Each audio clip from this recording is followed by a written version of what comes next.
किन्हीं मित्रों के कुछ प्रश्न हो तो उस विषय में अपन थोड़ी सी बातचीत करेंगे, आनंद लेंगे उसका। आपका प्रश्न है?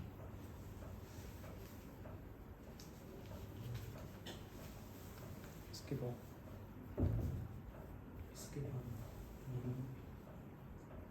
ये हो जाएगा, उसके बाद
देखिए,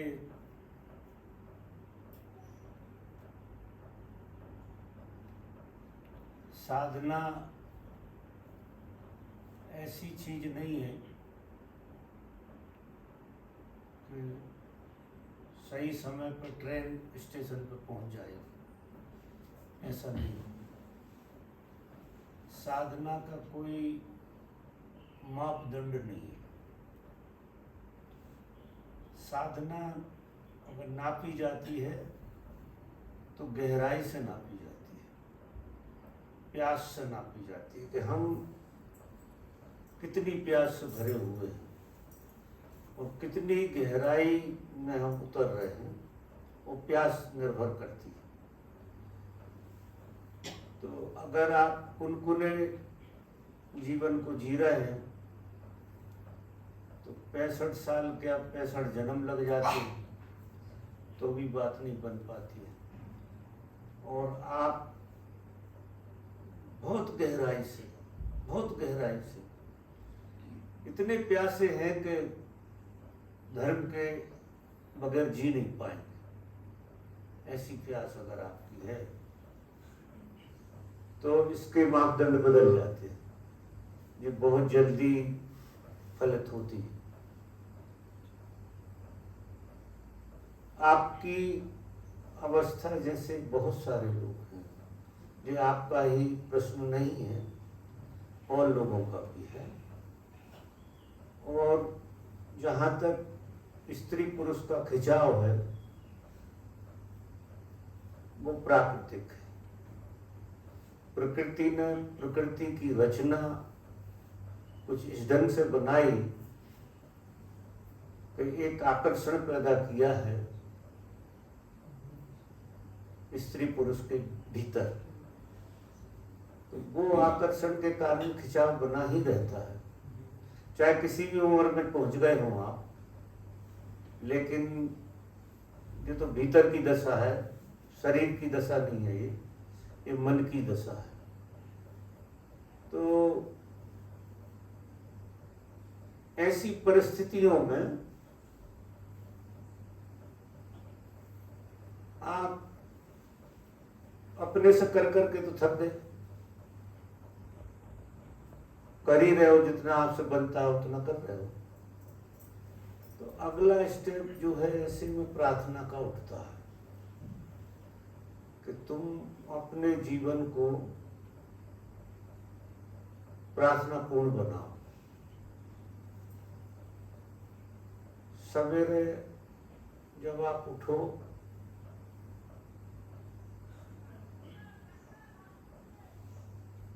तो आप प्रकृति की कशिश जो है,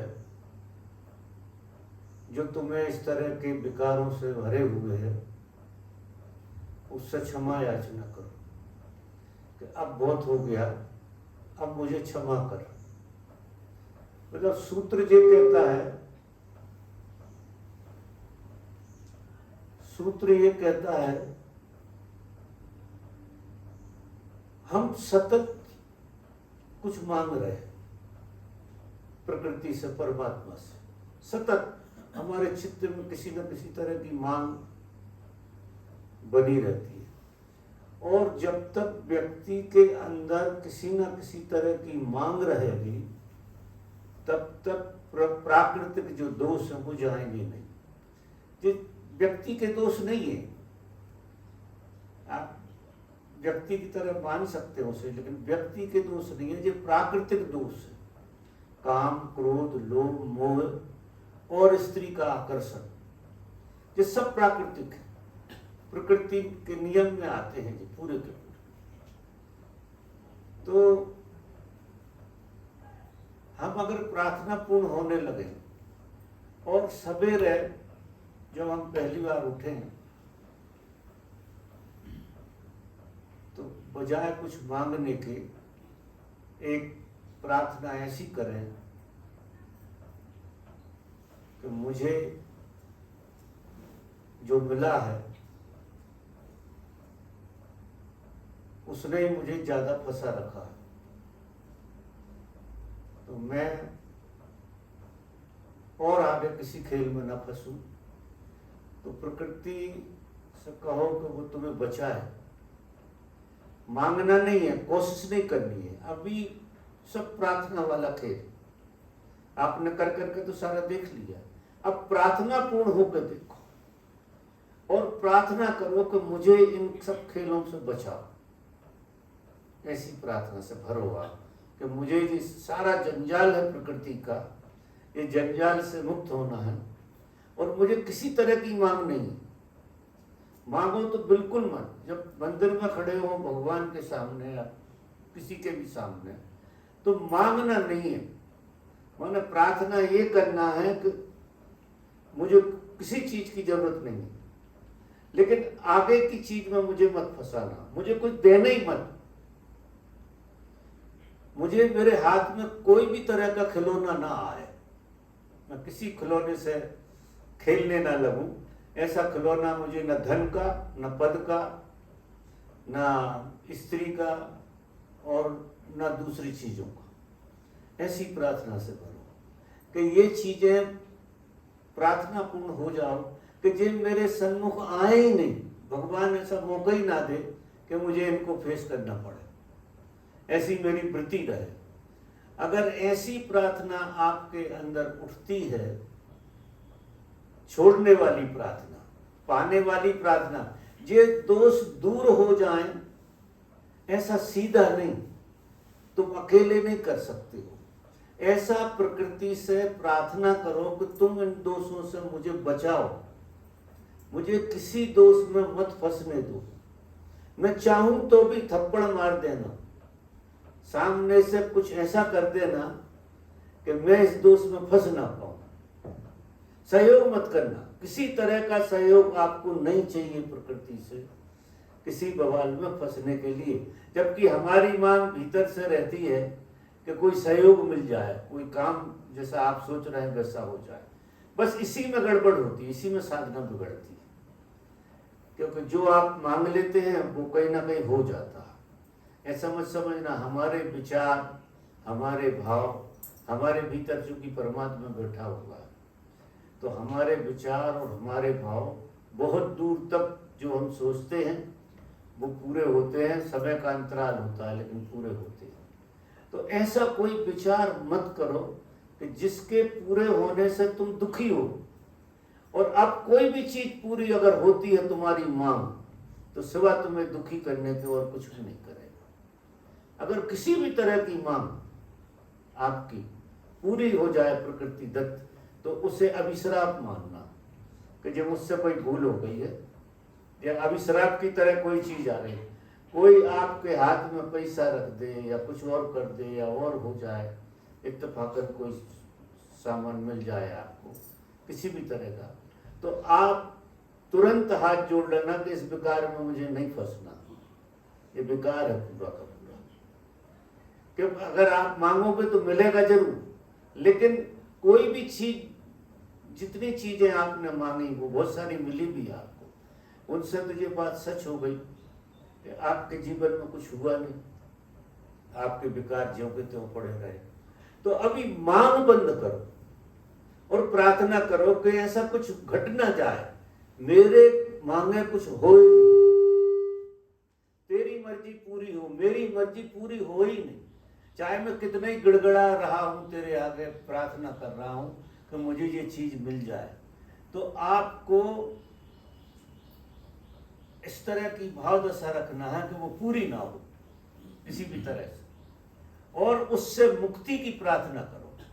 अगर कुछ प्रार्थना करना, गिड़गिड़ाना है, तो मुक्ति के लिए कि ऐसा कुछ आयोजन हो ही नहीं, प्रकृति मुझे इस तरह के खेल में मत फंसाना।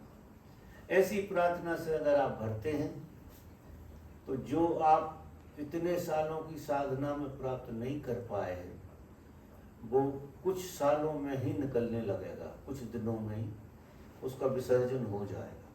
क्योंकि शक्तियाँ तो क्षीण हो गई, लेकिन मन जो है ना, वो कुलाटे खाता रहता है। तो मन ही सबसे बड़ी शक्ति है प्रकृति की, तो उसी शक्ति से प्रार्थना करना, ऐसे समझिए, तो ये आपकी समस्याएं दूर हो जाए। और किसी की कोई बात है, बोलो। एक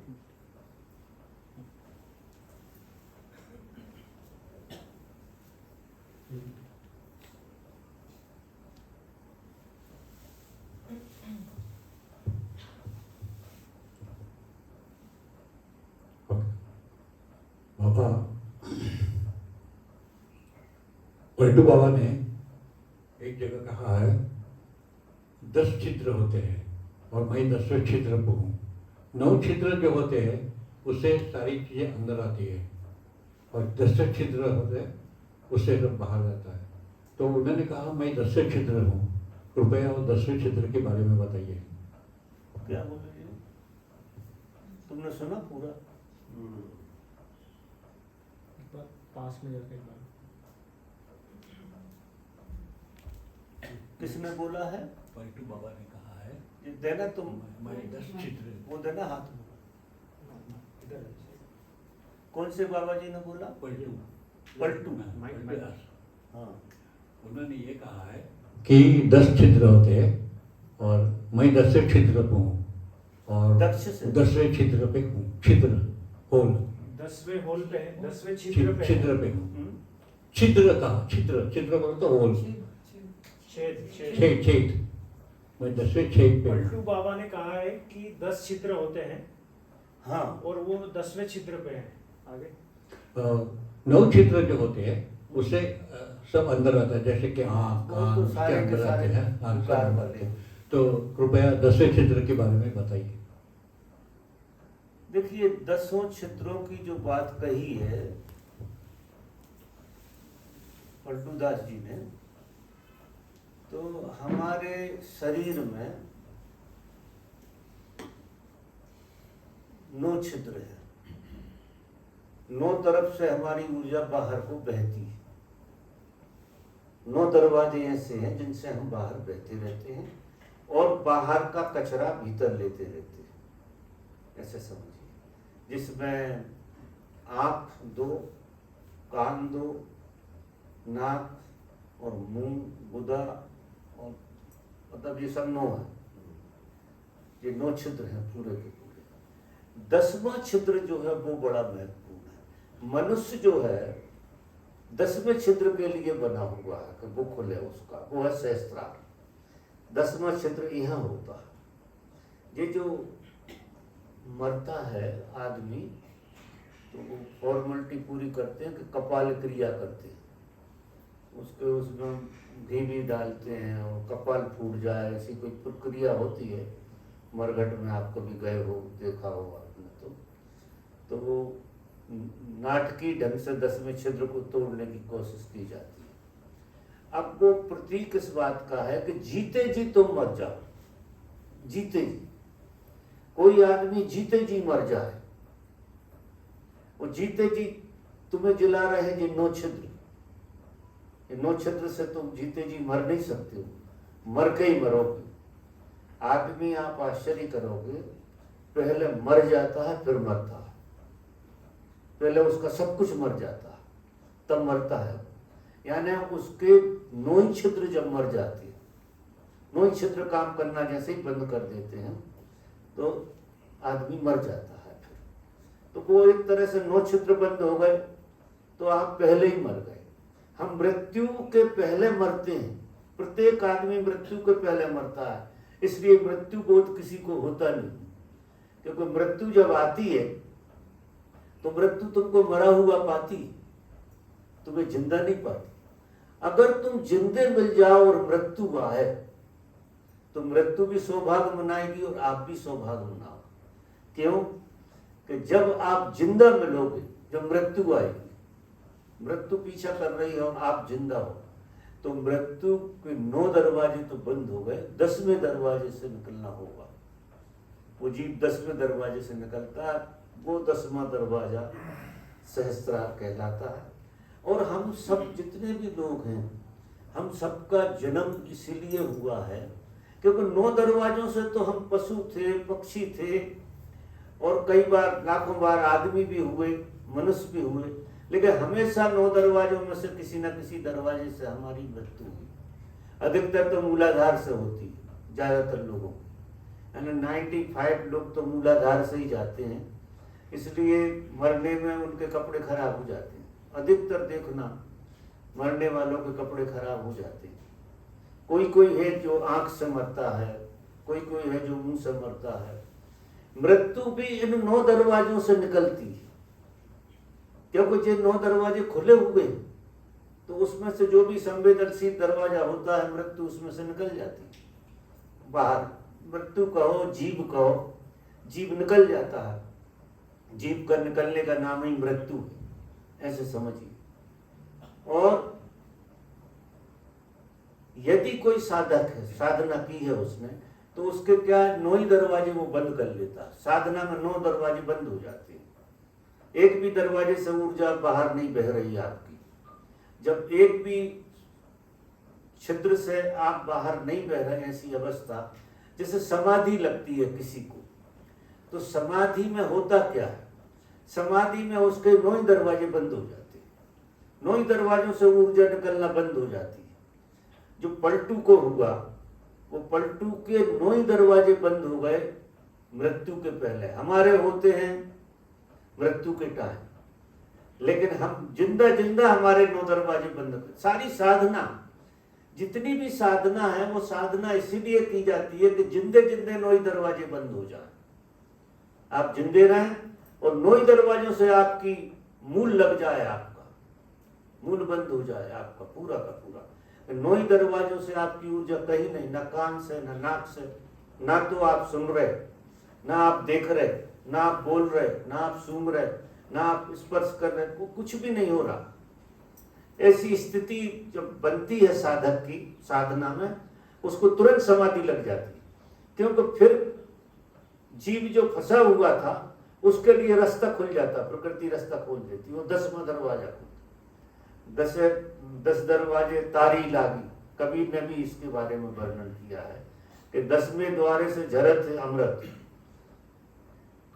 तो ये जो पलटू साहब कह रहे हैं वो उनका अनुभव कह रहे हैं पलटू साहब कि 9 दरवाजे से नहीं निकलना है। और अगर उनकी बातें पूरी सुनोगे आप तो उसमें जो विवरण आ जाएगा कि 9 दरवाजे से जो भी निकलता है वो प्रकृति उसे वापस ले आती, क्योंकि ये प्राकृतिक है। 9 ही दरवाजे प्राकृतिक है, ये प्रकृति ने बनाए हैं और प्रकृति अपना दर्शन करती है इन 9 दरवाजों के माध्यम से, संपर्क बनाती है। तो ये 9 दरवाजे। और जो महावीर होता है, जो योद्धा होता है, वो इन 9 दरवाजों को बंद कर देता है, और जो कायर होते हैं उनके जो दरवाजे खुले रहते हैं। तो कायर का मतलब जो होता है कि हमने घर में चोरों के डर के कारण बहुत सारे दरवाजे बना कर रखे हैं कि हम पीछे के दरवाजे से ही भाग जाएंगे, इस दरवाजे से ही भाग जाएंगे, उस दरवाजे से। ये 9 ही दरवाजों से जीना, आखिरी तक जीना, एक कायराना जीना है कि हम इतने कायर हैं कि जब मृत्यु आएगी तो किसी भी दरवाजे से हम भागना चाहेंगे, किसी भी दरवाजे से बाहर हो जाएंगे। चाहे मूलाधार खुला हो, फिर चाहे शेष को खुला हो, आपका मुंह खुला हो, आपका आंखें खुली हो, आपके कान खुले हो, जो भी दरवाजा खुला ज्यादा मिल जाएगा उस दरवाजे में से हम बाहर हो। और जैसी जिंदगी की रचना है, जैसी आदमी जिंदगी को जिएगा, वही दरवाजे पे उसका अंत होगा। कौन से दरवाजे को ज्यादा से ज्यादा जिया? ज्यादा से ज्यादा लोग मूलाधार को जीते हैं, मूलाधार से ही बाहर चले जाते हैं। ज्यादा से ज्यादा लोग करते क्या है? खा रहे हैं और जा रहे हैं, बस कोई काम कर रहे हैं। तो ये दो दरवाजे हैं, खाने वाला और जाने वाला। आने वाला, जाने वाला, यही दरवाजे हैं। तो इन्हीं दरवाजों में से एक दरवाजे में अक्सर लोग जाते हैं। आपने देखा होगा, मरने वाले का है तो मुंह खुला रह जाता है, ऐसा मुंह फट जाता है, उसका चेहरा देखना मरने वाले का, या तो मुंह खुला रह जाता है या फिर कपड़े खराब हो जाते हैं। अधिकतर यही होता है। तो ये तो हमने दूसरों का देख के हमें समझ लेना चाहिए कि हमारा क्या खुला रह जाएगा। हमारा कुछ भी खुला ना रह जाए। हम 9 ही दरवाजों को बंद कर दें साधना से, तो 10वें दरवाजे में से जीव का निकलना होता है। और वो 10वें दरवाजे की बात ये पलटू साहब कह रहे हैं। ख्याल में आ रही है आपकी बात?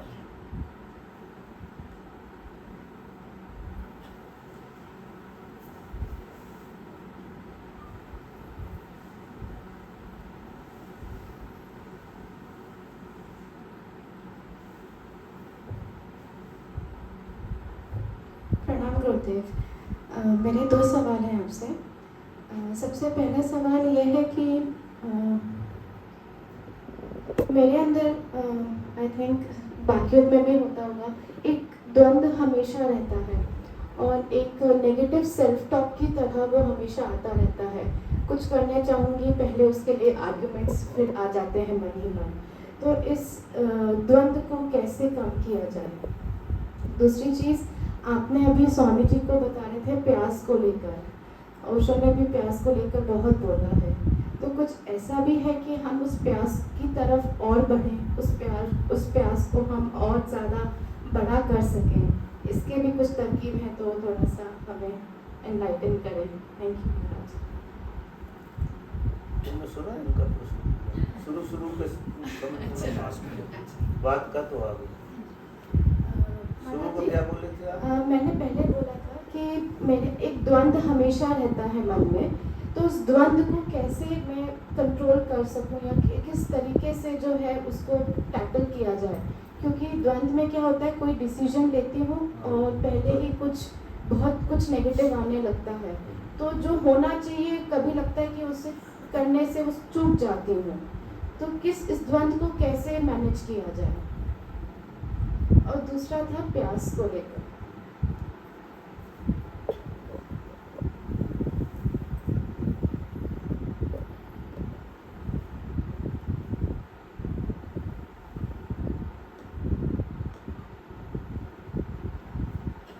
देखिए, द्वंद्व का तो ऐसा है कि हमारे 2 मन हैं, एक चेतन मन है और एक अचेतन मन है। तो अचेतन मन हमेशा प्रकृति की तरफ झुका रहता है, वो हमेशा प्रकृति की मानता है, क्योंकि वो एक तरह के रिपीटेशन को जीता है। जैसे तुम्हारा जो अतीत है, अतीत के विचार हैं जो गुजर गए हैं, अतीत की घटनाएं हैं जो गुजर गई हैं, वो घटनाओं को मन बार बार स्मृति में लाकर जीता रहता है। और उस अनुभव से वो फिर जीवन में विचार पैदा करता है कि तुम्हें ऐसा करना चाहिए। और एक है तुम्हारा चेतन मन जो परमात्मा से जुड़ा है। तुम्हारा चेतन मन परमात्मा से जुड़ा है, तुम्हारा अचेतन मन प्रकृति से जुड़ा है, तुम्हारे 2 मन। तो चेतन मन हमेशा आपको सात्विक बात बताएगा कि नहीं यार, ये गलत है, ये नहीं करना चाहिए, इसके परिणाम अच्छे नहीं है। ये आपके चेतन मन से बात उठेगी। और अचेतन मन से जो उठेगी कि कौन देख रहा है, कोई जान थोड़ी रहा है, बेईमानी करना है, चोरी करना है, उल्टा सीधा करना, तो कौन देख रहा है। और इसका फोर्स इतना ज़्यादा होता है कि हम इसकी ही मान लेते, इसलिए जीवन में कोई परिणाम नहीं आता। इसके लिए अब आपको क्या करना है कि आपके पास दो तरह की पूंजी है। एक तो आपके पास चैतन्य की पूंजी है और एक आपके पास अचेतन की पूंजी है। अचेतन की जो पूंजी है वो बढ़ कैसे गई है? एक तो हमारे जीवन में प्राणों का कमी रहती है। प्राण हमारे इतने कम प्राणों में हम जीते हैं कि हम अपना काम ही चला पाते हैं अकेले। माने हमारी बड़ी कुनकुनी आग में हम जीते हैं, जिसमें हमारे हाथ भी ढंग से नहीं सिकते हैं। वो धुआं तो छोड़ती है लेकिन रोटी नहीं सेक सकती, धुआं खूब छोड़ती है। इस तरह की आग है अचेतन में। अचेतन आपका जिंदा है, ऐसा नहीं, धुआं तो छोड़ रहा, और जिधर धुआं है उधर संभावना ये है कि इधर जो है आग होगी। तो ऐसी कोई जगह देखी जहाँ धुआं हो और आग की संभावना ना हो? तो अचेतन मन इतनी संभावना तो लिए हुए है कि धुआं छूट रहा है। अब धुआं क्या करेगा? तुम्हारी आंखें से रुला देगा, तुम्हें ढक देगा और अंधेरे से भर देगा। धुआं ये करता रहता है हमेशा। तो अब इस धुआं रूपी आग को, सिर्फ धुआं ही धुआं है, उस आग को हमको जलाना है, प्रज्वलित करना है। अगर ये प्रज्वलित हो गई तो ये चैतन्य हो जाएगी, क्योंकि चेतन और अचेतन में ज्यादा अंतर नहीं है। जलती हुई लकड़ी चेतन है और जो लकड़ी नहीं जली है वो अचेतन है। जो लकड़ी है, अभी आग को समर्पित नहीं हुई है, तो वो लकड़ी अचेतन है। आपकी जो प्रकृति है वो परमात्मा को समर्पित नहीं हुई। परमात्मा है आग, जलती हुई लपट। परमात्मा और प्रकृति भी दो नहीं है। सोई हुई अवस्था जो होती है वो प्रकृति होती है, और उसी को आग में डाल दो, उसी को तपस्या में डाल दो, उसी को तुम साधना में डाल दो, तो वो बन जाती है आग। और आग वाला हिस्सा जो है वो परमात्मा का कहलाता है। तो आग हमारी इतनी कुनकुनी है, इतनी कुनकुनी कि हम बस जी रहे हैं, इससे ज्यादा हमारी आग नहीं है, साफ दिखता नहीं है। तो चेतन मन आपका ना के बराबर है। ऐसा नहीं है तुम्हें रुकावट तो आती है, तुम कहते तो हो, द्वंद्व कैसे आता है? द्वंद्व का मतलब ही ये है कि एक मन का हिस्सा प्रकृति की तरफ खींच रहा है और एक मन का हिस्सा आपको परमात्मा की तरफ खींच रहा है। जो लौ जलती है तो लौ क्या करती है? लौ ऊपर की तरफ खींचती है। देखिए आपने लौ जलते हुए, दीपक की जो लौ जलती है वो ऊपर की तरफ खींचती है, क्योंकि अग्नि का स्वभाव है ऊपर की तरफ उठना। और धुआं क्या करता है? फैलता है सब तरफ, अंधेरे से भर देगा। इस कमरा पूरा भर जाएगा आपका, अगर धुआं यहाँ पैदा हो जाए तो पूरा कमरा भर जाएगा। और दिए से क्या होगा? कमरा तो उससे भी भरेगा, ना वो रोशनी से भरेगा। ये धुआं अंधेरे से भर देगा और रोशनी जो है दिया की लौ से आएगी। दिया की लौ जलेगी तो रोशनी। अब आपको रोशनी में जीना है कि अंधेरे में जीना? क्योंकि अंधेरे में अगर आप जियोगे तो आपको अनुमान से जीना पड़ेगा। चीजें आपको साफ नहीं दिख रही हैं, और अनुमान से जीने में भी द्वंद्व पैदा होता है। शायद ये चीज ऐसी हो, शायद ये चीज ऐसी ना हो, शायद ये मिल जाए, शायद ये ना मिले। ऐसा बिल्कुल आखिरी तक लोगों को द्वंद्व बना रहता है कि मेरा काम होगा कि मेरा काम नहीं होगा। ये द्वंद्व बने रहते हैं। अब इनको एक सपोर्ट चाहिए प्राणों का। प्राण क्या करेंगे कि वो धुआं में हवा पैदा करेंगे, धुआं को हवा देंगे। जो लकड़ी जली नहीं है उसको हवा देंगे, और जब हवा देंगे तो उनमें अग्नि प्रज्वलित होने लगेगी, अग्नि बढ़ जाएगी। तो आपको क्या करना है? ध्यान करना है डेली, बिना नागा के ध्यान करना है और प्राणायाम करना है। क्योंकि अकेला ध्यान तुमसे यूं नहीं होगा कि अभी तुम अंधेरे से इतने भरे हुए हो कि तुम्हारे विचार तुम पे अटैक ही करते रहते। और प्राणहीन आदमी को ज्यादा विचार और ज्यादा द्वंद्व होते होते हैं, क्योंकि प्राणहीन आदमी निर्णायक अवस्था में नहीं होता, वो निर्णय लेने की क्षमता नहीं होती उसकी। वो कोई भी निर्णय लेता है तो डरता है कि ये ऐसा होएगा या ऐसा। ये प्राणहीन आदमी के गुणधर्म। तो प्राणहीन होकर जीना तो कहीं से कहीं तक ठीक नहीं है। और ये तुम्हारे हाथ में है, प्राणवान बनना या प्राणहीन होना ये तुम्हारे हाथ में। तुम चाहो तो प्रज्वलित कर लो सारी अग्नि, और जैसे जैसे जैसे जैसे तुम अग्नि को प्रज्वलित करोगे तुम्हारा प्रकाश बढ़ेगा, तुम्हारी दिया की ज्योति बढ़ जाएगी, प्रकाश बढ़ेगा। और प्रकाश बढ़ेगा तो क्या होगा, चीजें ज्यों की त्यों दिखेंगी। रस्सी रस्सी दिखेगी, सांप सांप दिखेगा। और जब सांप सांप दिखेगा तो आपका इंतजाम सही हो जाएगा, और रस्सी रस्सी दिखेगी तो आप उसे रस्सी मानकर रस्सी का व्यवहार करेंगे, और सांप मानकर सांप का व्यवहार करेंगे। लेकिन अगर आप अंधेरे में बैठे हैं तो रस्सी सांप हो सकती है और सांप रस्सी हो सकती है, तो धोखा खाओगे आप। किसी जगह पे सांप को रस्सी समझ लोगे और किसी जगह पर रस्सी को सांप समझ लोगे, तो दोनों और पीड़ा, ये दोनों चीजें होने। अपनी आंख बहुत साफ हो जाना चाहिए, अपने अंदर अंतर ज्योति इतनी ज्यादा जल जाना चाहिए। और उसको जलाने के दो ही तरीके हैं, एक तो ध्यान करो, जबरदस्त ध्यान करो। दूसरी बात प्राणायाम करो, वो भी जबरदस्त। बहुत प्राणों से इतने भर जाओ कि लबालब हो जाओ, तुम्हारे शरीर के रोए रोए में प्राण भर जाए, इतना प्राणायाम करो। अब हमारे यहाँ जो आपने किया होगा डायनेमिक मेडिटेशन होता है। अगर कोई आदमी 6 महीना बिना गैप के कर ले डायनेमिक, 6 महीना बिना गैप के, वो इतना प्राणों से भर जाएगा। ये मेरा अनुभव है और वायदा है लोगों से। भगवान वायदा करके गए कि 6 महीना अगर कोई डायनेमिक ध्यान करेगा उसके अंदर प्राण शक्ति इतनी बढ़ जाएगी कि उसका जो धुआं था वो धुआं में आग पैदा हो जाएगी। जब धुआं में आग पैदा हो जाएगी तो ऊर्ध्वगमन घटेगा, सारी ऊर्जा मूलाधार से सहस्त्रार की तरफ दौड़ने लगेगी। क्योंकि अग्नि का स्वभाव क्या है, अग्नि की लौ का स्वभाव है ऊपर की तरफ चढ़ो। अग्नि हमेशा ऊपर की। अब हम जल की तरह रहना चाहते, जल का क्या स्वभाव, आखिरी खड्डे में गिरना। जल तो बहता बहता बहता बहता आखिरी खड्डे में जितना जितना गिर सके उतना। हम जल की तरह जीते हैं, अग्नि की तरह नहीं जीते। जल तत्व को ज्यादा जीते हैं।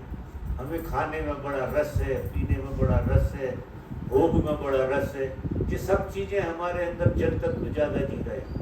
हमको अग्नि तत्व को ज्यादा जीना है। अग्नि तत्व को जो आदमी जितना ज्यादा जिएगा, अग्नि आकाश से जुड़ी हुई है, क्योंकि अग्नि आकाश में अंत हो रहा है उसका। वो ऐसी नहीं जा रही कि खड्डे की तरफ जा रही, अग्नि आकाश तत्व में जाकर लय होती है, वो आकाश ही हो जाती है, ऐसे समझिए। तो आप भी अपने भीतर अग्नि तत्व को जगाना हमारा काम है, और अग्नि फिर आकाश में आपको ले जाएगी, वो अग्नि का काम, वो आपको आकाश में पहुंचा देगी। आप इतने निर्भर हो जाएंगे, इतने स्वतंत्र हो जाएंगे।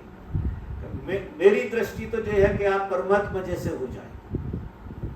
लेकिन कोई प्रयोग करता नहीं ना, तो कोई ने 6 महीना लगातार एक नागा किए बगैर डायनेमिक किया होगा। कोई ना कोई बहाने से गैप मार देते लोग, और करते भी हैं तो इतना कुनकुना के सांस आ रही है जा रही है, क्योंकि कमर दुखेगी, हाथ दुखेंगे, नाक दुखेगी, गर्दन दुखेगी, पता नहीं क्या क्या दुखने लगेगा। इतना धुआंधार ध्यान किया जाए, इतना धुआंधार डायनेमिक। या डायनेमिक तुमसे नहीं होता तो प्राणायाम करो, बहुत जबरदस्त प्राणायाम। प्राणायाम जितने जोरों से तुम करोगे उतने तुम्हारे प्राण रिफाइंड हो जाएंगे। जो अग्नि की तरह, जल की तरह तुम्हारे प्राण हैं, जो नीचे की तरफ बहा ले जाते हैं, वही प्राण जैसे भाप बन जाता है, जब गर्म हो जाता है पानी तो नीचे की तरफ जाएगा, भाप बन जाएगा, वो हिस्सा ऊर्ध्वगमन पकड़ के आकाश की तरफ जाएगा, पूरा का पूरा पानी का गुणधर्म बदल जाएगा। वो अग्नि पे ही रखा है तो पूरा उड़ जाएगा, एक बूंद नहीं बचेगी, कहाँ लुढ़केगा। तो भाप का स्वभाव आकाशी होना। तो हम अग्नि का प्रयोग करें, हमारे अंदर अग्नि ही जलानी है हमको। और प्राण अग्नि जलानी। तो प्राण अग्नि जलाने के लिए कुछ ध्यान है ऐसे, उन ध्यानों से प्राण अग्नि जलती है। फिर एक दो ध्यान और अगर आपने जोड़ लिए तो आपकी पूरी जिंदगी में लयबद्धता आ जाएगी और ये सारे प्रश्न आपका द्वंद्व बिल्कुल मिट जाएगा। द्वंद्व का मतलब है आप टटोल टटोल के जी रहे। द्वंद्व का मतलब ये तो कभी कोई चीज को पकड़ के कोई अनुमान कर लेते हो और फिर जब उसके व्यवहार में आते हो, जब वो काटता है सांप तो लगता है, लोग कहते हैं आस्तीन का सांप निकला, कोई दोस्त के लिए कहते हैं। अब आस्तीन का सांप के, और जो आदमी तुम्हें दोस्त लायक था ही नहीं, उसने लोभ दे दिया, मोह दे दिया, तुम्हें अंधा कर दिया और तुमने उसे दोस्त बना लिया। देखा तो बिल्कुल नहीं है, क्योंकि लोभ से देख रहे थे तुम उसे, और लोभ से जो आदमी देखेगा तो फिर उसे वो दिखाई नहीं देगा जो असलियत है। तो वो आदमी थोड़े दिनों तक तुम्हारे साथ रहा, पर डंक मार दिया उसने, तो तुम क्या कहते हो कि वो आस्तीन का सांप निकला, बोलते हो ना, बोलते हो कि नहीं? तो आस्तीन का सांप का मतलब ये है कि आपने किसी से दोस्ती अंधेरे में की और लोभ में की, मोह में की, भय के कारण की। अगर इन कारणों से आपकी दोस्ती होगी तो फिर वो काटे गई, फिर आपने सही जगह पे दोस्ती नहीं की, प्रकाश में दोस्ती नहीं हुई है आप। तो आपको प्रकाश जब प्रज्वलित करना है आपके भीतर। देखो परमात्मा कहीं बैठा नहीं है, मैं आपसे निवेदन करूं, कहीं बैठा नहीं है, प्रकृति में ही छुपा हुआ है।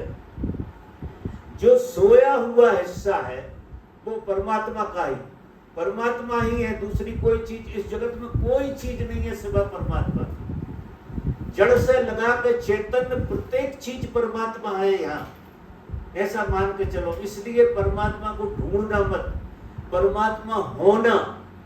परमात्मा को जो ढूंढने चलते हैं वे कभी नहीं ढूंढ पाएंगे, और जो परमात्मा होने चलते हैं वो हो जाते हैं। और परमात्मा होने का तरीका यह है कि जड़ से चेतन होना।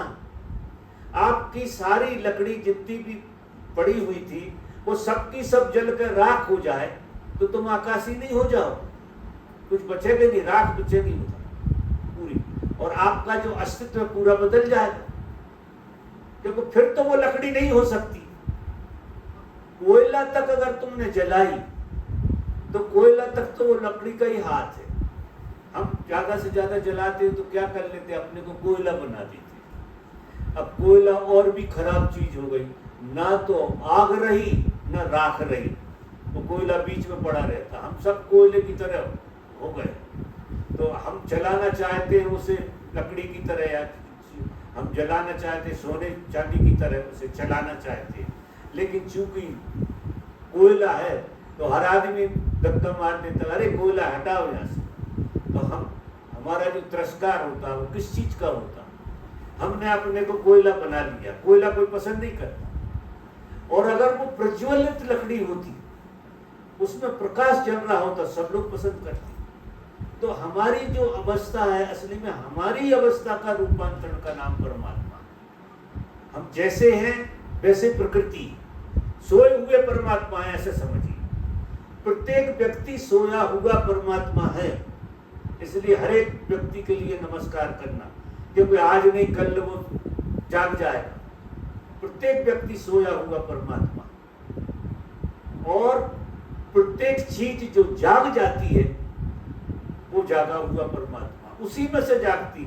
जो जलता हुआ हिस्सा है, जो मुक्त हो रहा है, वो परमात्मा हो रहा। तो परमात्मा लकड़ी क्या हो गई, आकाश हो गई, और उसको रूपांतरण करने में प्रक्रिया कौन सी काम में आई, अग्नि। अग्नि ने उसके सारे रूप को बदल दिया। ध्यान हमारे यहाँ अग्नि है, धर्म में ध्यान अग्नि का काम करता है। और अग्नि जब तुम्हारे अंदर ध्यान की प्रज्वलित होती है, पहले तो प्राणवान होते हो, फिर ध्यानवान होते हो, क्योंकि प्राणवान आदमी ही संकल्पवान होता है। उसका इतना गहरा संकल्प होता प्राणवान आदमी का कि जो ठान लेता है वो करके मानता है, फिर वो छोड़ता नहीं। और इतना उसमें जीता है, अपनी आग में इतना जीता है कि जैसे जमीन पे चल नहीं रहा, उड़ रहा है, ऐसा लगता है। कब उठ के आसमान में लय हो जाएगा, ऐसी स्थिति होती है प्राणवान आदमी। प्राणवान आदमी दिखता भी अलग से, और उसकी अग्नि जब प्रज्वलित होती है ध्यान के माध्यम से, रिफाइंड होती है, तो वो अग्नि परमात्मा में लय हो जाती है, वही परमात्मा हो जाता है, ऐसे समझो। तो परमात्मा को ढूंढना नहीं है, होना है जी, ख्याल रखो। और भटकना नहीं है कहीं, तुम्हारा ही रूपांतरण का नाम परमात्मा है। तुम अगर पूर्ण रूप से जाग जाओ तो तुम ही परमात्मा। तो प्रश्न तुम्हारा अच्छा है। चेतन, ख्याल रखो कि जो चेतन मन है और एक अचेतन मन है, तो तुम चेतन मन को इतना चेतन बना लो कि सारा अचेतन उसमें लय हो जाए। क्योंकि कितनी लकड़ी हो, मनों से, टनों से, कुंटलों से, ट्रकों से, अगर आग लग गई तो कहां चली जाएगी?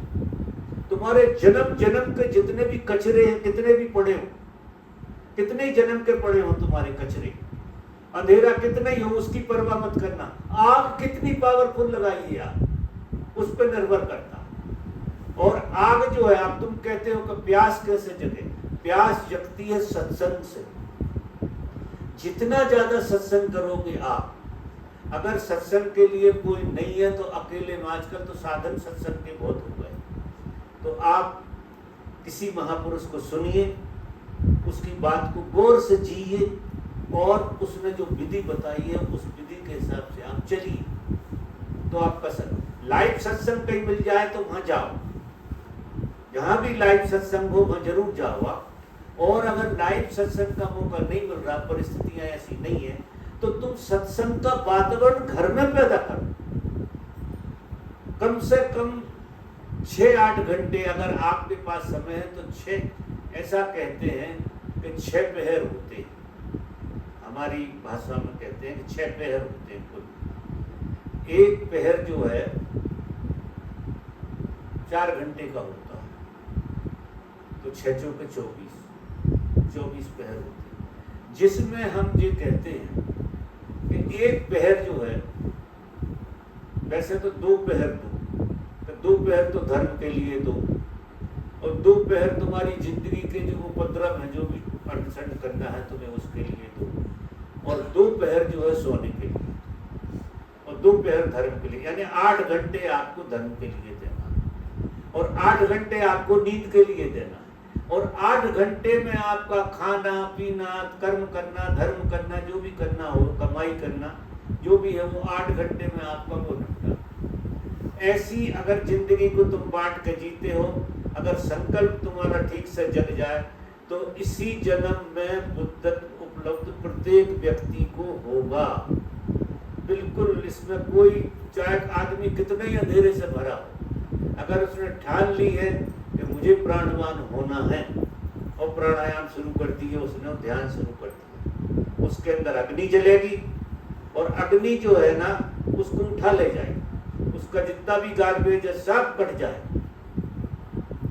ख्याल में आ रही बात? तो प्रश्न में और भी आ गया था कुछ, हो गया पूरा? हाँ बेटा बोलो।